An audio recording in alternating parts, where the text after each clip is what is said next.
Луиза Хей. Әйел даналығы. Үшінші тарау. Жақсы ойлар және аффирмациялар. Оқырмандарымның біразы менің не ойлап, не айтқанымыз, сенімдеріміз бәрі бізге әсер етеді деген пікірде екенімді біледі. Осы айтқандарым өміріміздің қандай бағытта дамитынын көрсетеді. Ғалам әрбір ойымыз бен айтылған сөзімізді тыңдап тұрып, үн қатқандай сезіледі. Мұндай байланыс өмірімізді жақсы жаққа өзгертуге мүмкіндік береді. Ойымыз бен сөзіміз үлкен күшке ие. Жақсы ойлап, сөзімізді өзгертсек, өміріміз де өзгермек. Тек өткенімізді өзгерте алмаймыз. Балалық шағымызда қандай қиындықты бастан кешсек те, дәл қазіргі сәттегі күйімізді өзгертіп, өмірімізді дұрыс арнаға бұруға болады. Мұндай тұжырым бізге қанат бітіріп, еркіндік сыйлайды. Ойға алғанымыз шындыққа айналады. Меніңше, барлық проблеманы осы жолмен шешу керек. Әуелі ойымызды өзгертсек, өмірімізді де өзгертеміз. Қазір сүріп жатқан өміріміз өткеннің көрінісі. Өткен өмірімізде нені ойласақ, елестетсек, соны сүріп жатырмыз. Сондықтан өмірімізде бізге ұнамайтын бір нәрсе болып жатса, келешекке арналған жаңа жоспарларды қайта ойластыруымызға болады. Қазір құрған жоспарымыз тез арада нәтижесін береді деуге келмес.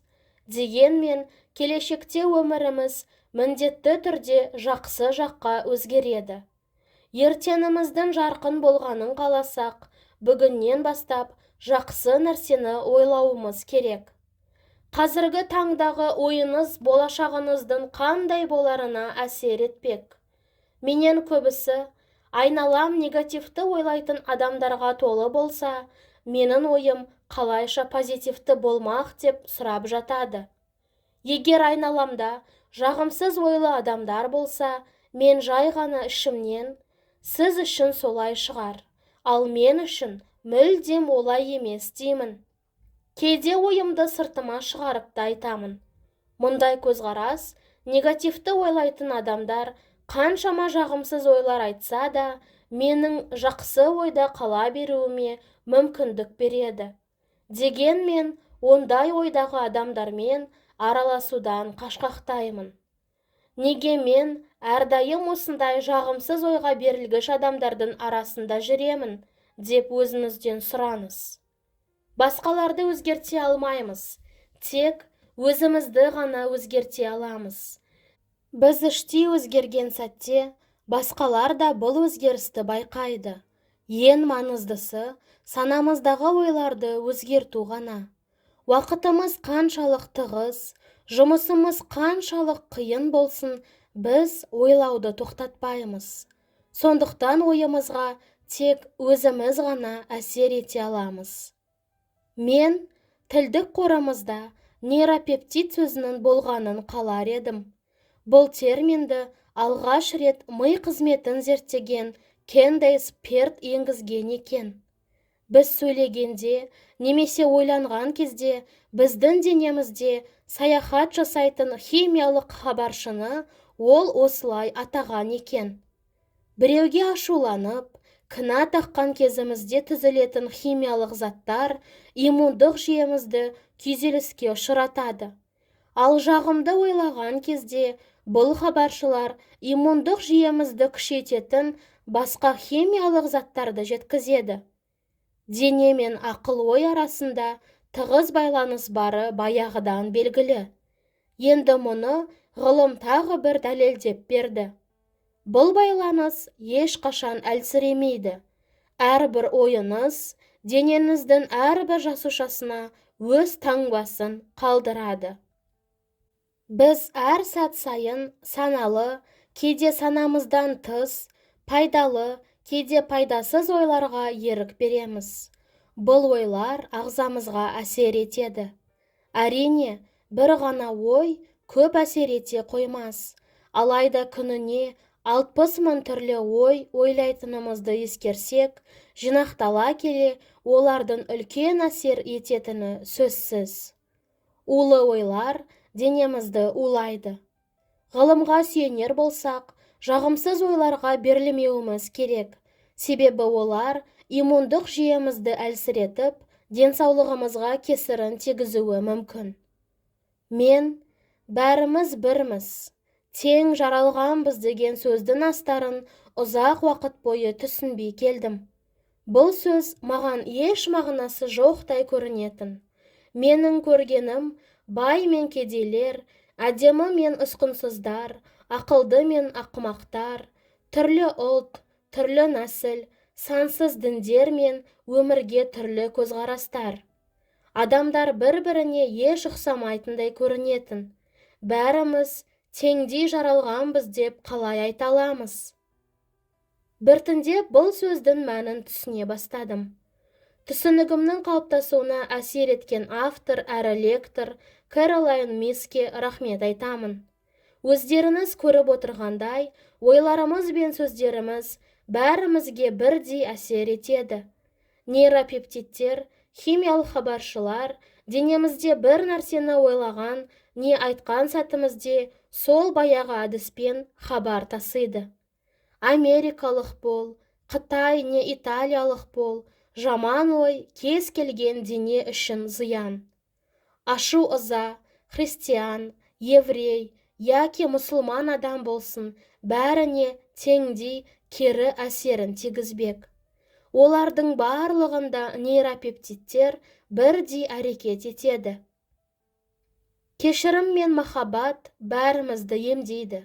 Жер бетіндегі әр адам денесін емдемес бұрын, алдымен ішкі жан дүниесін емдеп жазуы керек. Бұл жолда біз кешірімшіл болуға және өзімізді жақсы көруге үйренуге тиіспіз. Дүниенің қай бөлігінде болсаңыз да, бұл сабақтарды үйренбей кетуге болмайды. Әлде сіз қасарысып, өз ойларыңыздың дұрыстығын дәлелдеп бағудасыз ба? Әлде өзгені де, өзіңізді де кешіруді үйренгіңіз келе ме? Өзіңізді жақсы көріп, байлыққа кенеліп, өмірдің бар рахатын сезгіңіз келе ме? Бұл өмір сабақтары бәрімізге теңдей әсер етеді. Бәріміз біріміз. Барлығымыз тең жаратылдық. Махаббат бәрін емдейді. Сонымен дәл қазір қандай ойда отырсыз? Денеңізде нейропептидтердің қай түрі жүр? Ойларыңыз сізге зиян тигізді ме, әлде көңіл күйіңізді жақсартты ма? Көпшілігіміз мәмілеге келудің орнына қолдан жасап алған өкпе ренішке толы қамауда отырамыз. Мұндайда біз өзгелерді айыптаудан ештеңе өзгермейтінін ұмытып кетіп жатамыз. Кінәлаушы адам кінәлап отырған адамына қарағанда көбірек жапа шегеді.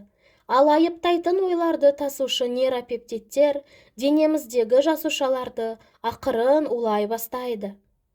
Бір нәрсенің ақиқат екені аян. Өзімшілдігіміз бізді бағынышты әрі бақытсыз етеді. Нәпсі әрқашан не істеу керектігін айтып отырады. Тағы бір рет аса, тағы да іш, темекіні одан әрі шеге түс, тоқтама дейді. Алайда біз жай ғана денеден, ойлар мен нәпсіден тұрмаймыз. Денемізге өзіміз иелік етеміз. Ойларды ойлайтын өзіміз. Өзімізді құрметтеп, жоғары бағаласақ, нәпсіге ешқашан жол бермейміз. Ойлағанымыздан да көп нәрсеге қол жеткіземіз. Дәл қазір орныңыздан тұрып, мына кітапты қолыңызға алып, айнаның алдына барғаныңызды қалаймын. Көзіңізге тік қарап, дауыстап, былай деңіз. Мен өзімді жақсы көремін. Дәл қазіргі сәттен бастап, өмірімде жақсы өзгерістер болады. Күнбе-күн өмірімді жақсартуға тырысамын. Мен өзіме сенімдімін және бақытты болуға лайықпын. Осы сөздерді 3-4 рет қайталаңыз. арасында терең тыныстаңыз. Жақсы сөздер айтқан сәтте миыңызға қандай ойлар келіп жатқанын байқаңыз. Мұндай жаттығу сізге таныс. Енді жаман ойлар болса да, олардан көп күш салмай құтыласыз. Бұдан былай айнаға қараған сәтіңізде көзіңізге қарап тұрып, жақсы сөздер айтқаныңызды қалаймын. Асығып тұрсаңыз, жай ғана мен өзімді жақсы көремін деңіз. Осындай қарапайым жаттығулар өміріңізде үлкен өзгерістер әкелуі мүмкін. Маған сенбесеңіз, тексеріп көріңіз.